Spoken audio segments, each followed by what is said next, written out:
Oui, c'est le moins qu'on puisse dire. C'est d'ailleurs un paradoxe, puisque pendant les primaires socialistes, il est celui qui s'est positionné le plus à gauche de tous les candidats à la candidature. Et le voilà maintenant un peu dans la situation du Saint-Sébastien transpercé par les flèches, qui a été envoyé par le gouvernement aux portes des usines pour se faire conspuer, et pour être le colporteur de mauvaises nouvelles, hein, les plans de licenciement, auxquels le gouvernement ne peut rien ou ne veut rien. En tout cas, il n'a pas les moyens d'agir. Et une situation il est pris en étau, en somme, entre ce qu'on peut supposer être encore ses convictions et puis la mission impossible que lui confie le gouvernement.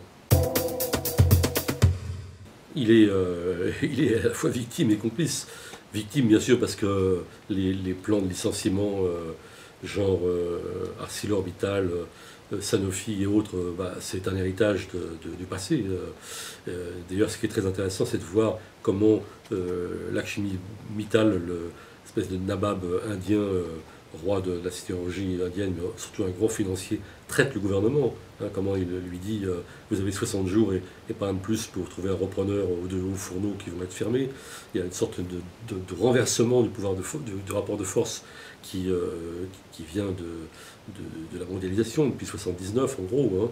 On voit que les financiers, les grands industriels ont le pouvoir et ils parlent et sur quel ton au gouvernement. Alors ça, c'est la faute des gouvernements successifs, et en particulier l'Europe, qui aurait dû être un refuge pour se protéger contre cette mondialisation financière, en fait, en a été le vecteur.